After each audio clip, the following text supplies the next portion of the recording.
Welcome back. Bulletin کا آغاز کریں گے۔ سب سے پہلے آپ کو بتائیں کہ نائب وزیر اعظم وزیر خارجہ اسحاق ڈار 2 روزہ دورے پر سعودی عرب پہنچ گئے۔ پاکستانی سفیر احمد فاروق اور قونصل جنرل خالد مجید نے نائب وزیر اعظم کا استقبال کیا۔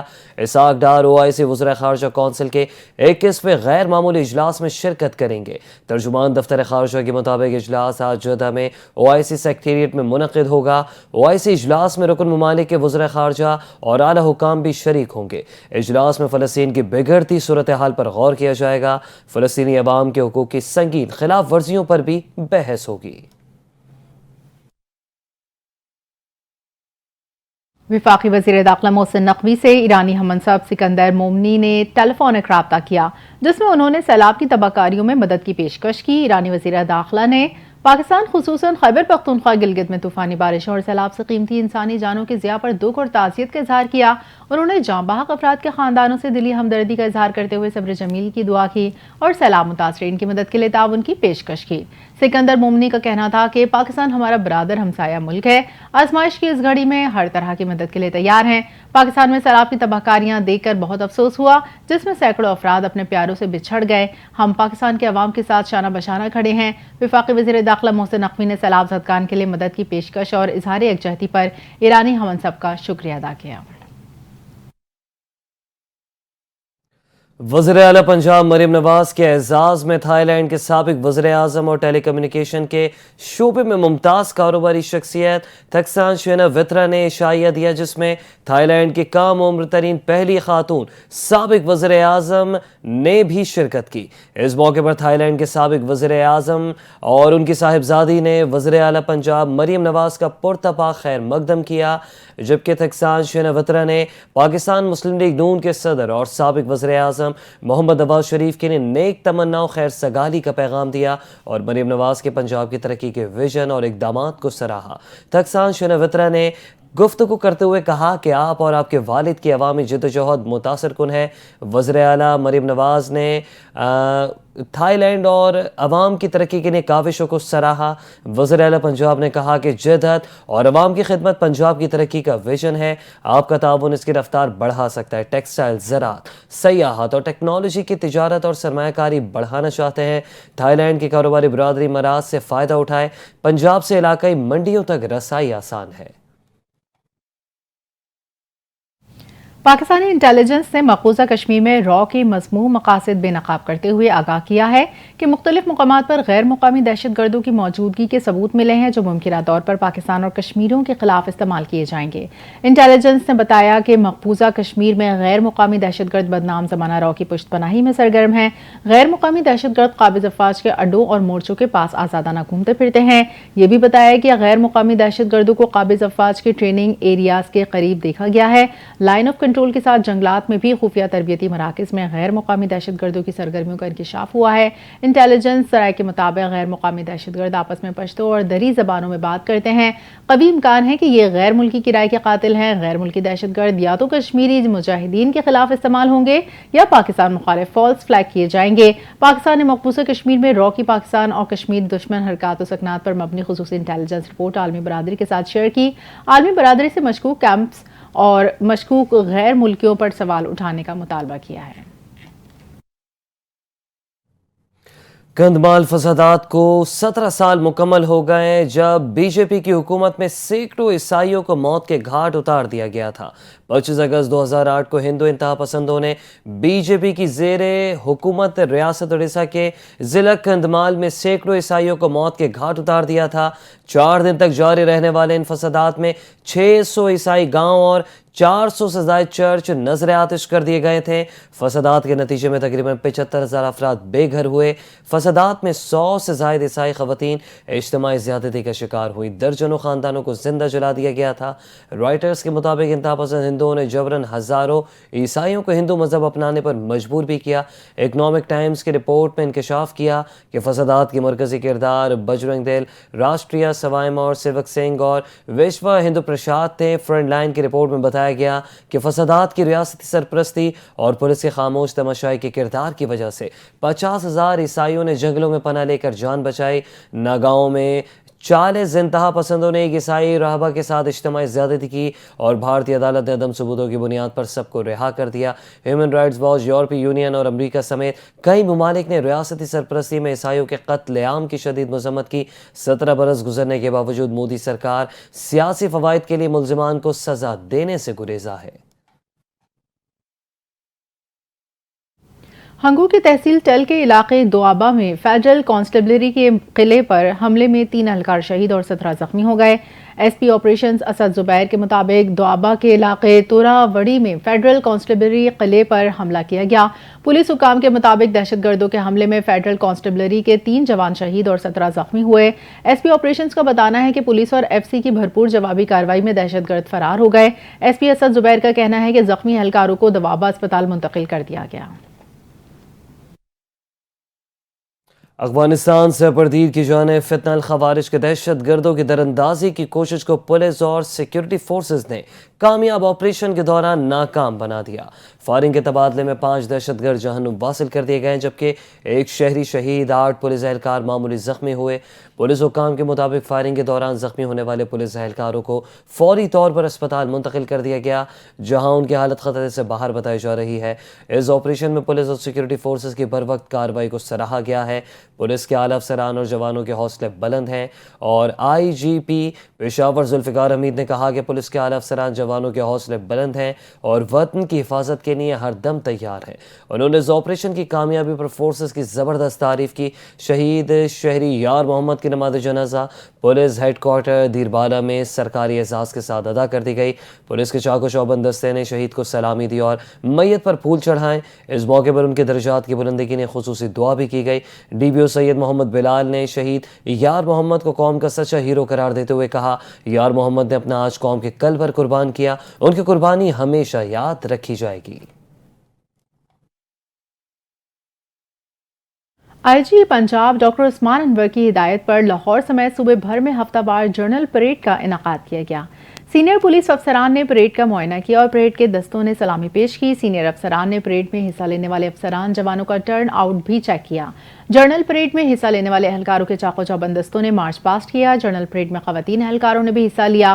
ترجمان پنجاب پولیس کا کہنا ہے کہ ہر سوموار صوبے بھر میں باقاعدگی سے جنرل پریڈز کا انعقاد کیا جا رہا ہے۔ آئی جی پنجاب ڈاکٹر عثمان انور نے کہا، جنرل پریڈ کا مقصد اہلکاروں کو الرٹ رکھنا اور ان میں ڈسپلن، اتحاد، بھائی چارے کی فضا قائم رکھنا ہے۔ پریڈ کسی بھی فورس کے ڈسپلن کا بہترین مظاہرہ ہوتی ہے۔ جنرل پریڈ سے افسران اہلکاروں کی فٹنس برقرار رہے گی۔ موسم کا حال بتاتے چلیں کہ ملک بھر میں جون سے ہونے والی موسلا دھار بارشوں اور اچانک آنے والے سیلابی اور لینڈ سلائیڈنگ کے واقعات میں اب تک 799 افراد جاں بحق، 1080 افراد زخمی ہو چکے۔ National disaster management authority NDMA کی جانب سے 26 جون سے 25 اگست تک کے جاری اعداد و شمار کے مطابق بارشوں اور سیلاب کے باعث 7175 مکانات کو نقصان پہنچا جبکہ 5552 مویشی ہلاک ہو چکے۔ اعداد و شمار کے مطابق جاں بحق ہونے والوں میں 203 بچے، 476 مرد اور 119 خواتین شامل جبکہ 592 ریسکیو آپریشنز میں 1,06,000 سے زیادہ افراد کو ریسکیو کیا گیا۔ NDMA کے مطابق سب سے زیادہ 497 اموات خیبر پختونخوا میں ریکارڈ ہوئیں، پنجاب میں 165، سندھ میں 55، بلوچستان میں 24 اموات رپورٹ ہوئیں، گلگت بلتستان میں 45 افراد جاں بحق، آزاد جموں کشمیر میں 23، وفاقی دارالحکومت اسلام آباد میں 8 افراد جان کی بازی ہار گئے۔ ملک بھر میں سیلاب سے متعلقہ واقعات میں مجموعی طور پر 1080 افراد زخمی ہوئے جن میں 286 بچے، 531 مرد اور 557 خواتین شامل۔ پنجاب میں سب سے زیادہ 584 افراد زخمی ہوئے، خیبر پختونخوا میں 347 اور سندھ میں 71 افراد زخمی ہوئے۔ اس کے علاوہ گلگت بلتستان میں 42، آزاد کشمیر میں 28، بلوچستان میں 5، اسلام آباد میں 3 افراد زخمی ہوئے۔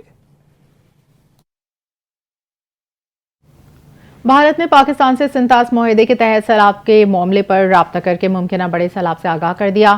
سرکاری ذرائع کے مطابق بھارت نے دریائے توا میں جموں کے مقام پر ممکنہ بڑے سیلاب سے پاکستان کو آگاہ کیا۔ سیلاب کی ممکنہ صورتحال سے بھارتی ہائی کمیشن اسلام آباد نے پاکستان کو آگاہ کیا۔ بھارت کی طرف سے رابطہ 24 اگست کی صبح 10 بجے کیا گیا اور بھارت کی طرف سے پاکستان کو ممکنہ سیلاب کی صورتحال سے پیش کی اطلاع دی۔ سرکاری ذرائع کے مطابق مئی میں پاک بھارت جنگ کے بعد یہ اپنی نوعیت کا پہلا رابطہ ہے۔ سرکاری ذرائع کے مطابق حکومت پاکستان نے بھارتی معلومات کی روشنی میں الرٹ جاری کر دیا۔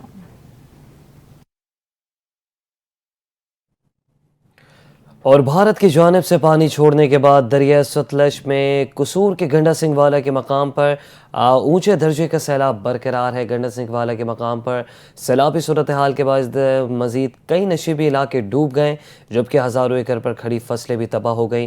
قصور میں سیلاب متاثرہ علاقوں میں امدادی کارروائیاں جاری، متاثرین اور ان کے مویشی محفوظ مقامات پر منتقل کر دیے گئے۔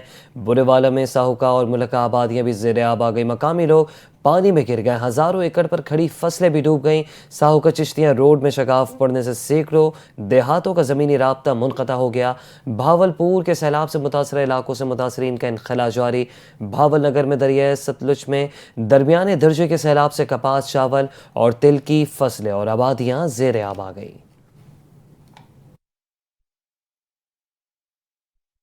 پنجاب میں مانسون کا 8واں اسپیل جاری، آئندہ 24 گھنٹوں میں مزید طوفانی بارشیں متوقع۔ پی ٹی ایم کے مطابق گزشتہ 24 گھنٹوں میں گجرات میں 126، گجرانوالہ میں 75 ملی میٹر بارش ریکارڈ۔ سیالکوٹ، مری، جہلم، راولپنڈی، بھکر سمیت کئی شہروں میں موسلا دھار بارش۔ بالائی پنجاب میں 27 اگست تک بارشوں کا سلسلہ جاری رہے گا۔ عالمی منظرنامے سے آپ کو خبر دیں، جہاں چینی وزیر خارجہ وانگ ای کی فیلڈ مارشل سید عاصم منیر سے اہم ملاقات پر چین کی وزارت خارجہ کا بیان آ گیا۔ وانگ ای کا کہنا ہے کہ پاکستانی فوج قومی استحکام کا ستون اور پاک چین دوستی اور تعاون کی مضبوط محافظ ہے۔ پاکستانی فوج نے ہمیشہ دونوں ممالک کی قیادت کے درمیان طے پانے والے اہم اتفاق رائے پر عمل درآمد کی بھرپور حمایت کی ہے۔ چین نے ہمیشہ اپنی پڑوسی سفارتکاری میں پاکستان کو اولین ترجیح دی۔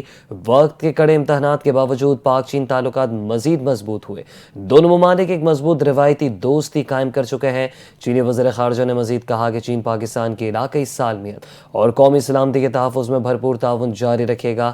چین عالمی امور میں پاکستان کے بڑے کردار کا خیر مقدم کرتا ہے۔ فیلڈ مارشل سید عاصم منیر نے کہا، چین پاکستان کا آہنی دوست ہے، دونوں ممالک ہمیشہ ایک دوسرے کے دکھ سکھ میں شریک رہے۔ پاک چین اسٹریٹجک شراکت داری چٹان کی طرح مضبوط ہے اور چین کے ساتھ دوستانہ تعلقات قائم رکھنا پاکستانی قوم کا متفقہ موقف ہے۔ فیلڈ مارشل نے پاکستان کی معاشی اور سماجی ترقی میں قیمتی تعاون پر چین کی قیادت سے اظہار تشکر کیا۔ غزہ کے حق میں دنیا کا سب سے بڑا احتجاج، آسٹریلیا کی سڑکوں پر لاکھوں افراد امڑ آئے۔ سڈنی، میلبرن، پرتھ اور برسبین سمیت 40 سے زائد شہروں میں بڑے مظاہرے ہوئے۔ 3 لاکھ سے زیادہ افراد شریک ہوئے۔ مظاہرین نے فلسطینی عوام کے حق میں نعرے لگائے اور مطالبہ کیا کہ اسرائیل کی طرف سے غزہ میں نسل کشی اور جبری قحط کو روکا جائے۔ عوام نے آسٹریلوی حکومت پر زور دیا کہ اسرائیل پر فوری اقتصادی اور سفارتی پابندیاں عائد کی جائیں۔ دنیا کے دیگر ممالک بھی فلسطین کے حق میں احتجاج کر رہے ہیں۔ اسرائیل کے اندر بھی نیتنیاہو حکومت کے خلاف احتجاج ہوا۔ تل ابیب میں ہزاروں افراد نے فوجی ہیڈ کوارٹر کے باہر جنگ بندی کا مطالبہ کیا۔ امریکی صدر ڈونلڈ ٹرمپ کا اہم فیصلہ، جرائم کے خلاف کریک ڈاؤن۔ امریکی نیشنل گارڈ کے فوجی دستے اتوار کی رات سے واشنگٹن ڈی سی کی سڑکوں پر اسلحہ لے کر گشت کریں گے۔ نیشنل گارڈ کے مشترکہ ٹاسک فورس ڈی سی نے ایک تحریری بیان میں کہا، ان کے اہلکار صرف آخری حد تک اور موت یا سنگین جسمانی نقصان کے فوری خطرے کے رد عمل میں طاقت استعمال کریں گے۔ صدر ٹرمپ نے کہا کہ وہ ممکنہ طور پر اپنے جرائم کے خلاف کریک ڈاؤن کو شکاگو تک بڑھا سکتے ہیں۔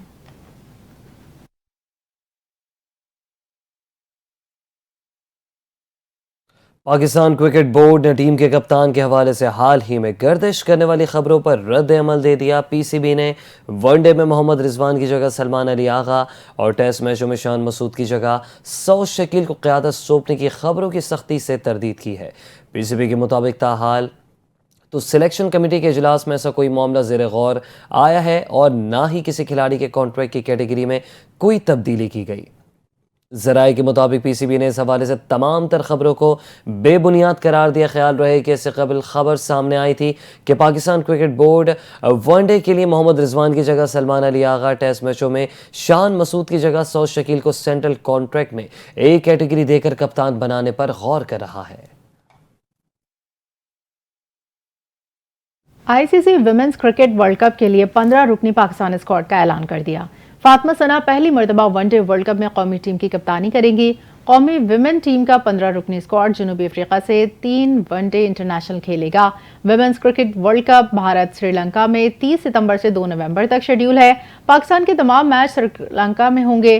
نتالیہ پرویز، رامین شمیم، صدف شمس، سعدیہ اقبال، شوال ذوالفقار، سیدہ عروب شاہ پہلی bar one day world cup کھیلیں گی۔ ICC world cup qualifier squad میں 2 تبدیلیاں کی گئی ہیں۔ گل فیروزہ اور نجیحہ الوی اسکواڈ سے باہر ہو گئی ہیں۔ اسکواڈ میں فاطمہ ثنا کپتان، منیب علی صدیقی، عالیہ ریاض، ڈیانا بیگ، ایمان فاطمہ، نشرہ سندھو، نتالیہ پرویز، امامہ سہیل، رامین شمیم، صدف شمس، سعدی اقبال، شوال ذوالفقار، سدرہ امین، سدرہ نواز اور سیدہ عروب شامل ہیں۔ اس کے علاوہ نان ٹریولنگ ریزروز میں گل فیروزہ، نجیحہ الوی، طوبہ حسن، ام ہانی اور وحیدہ اختر شامل ہیں۔ بلیٹن سے فی الحال اتنا ہی۔ مزید خبروں اور اپڈیٹس کے لیے دیکھتے رہیے NTN نیوز۔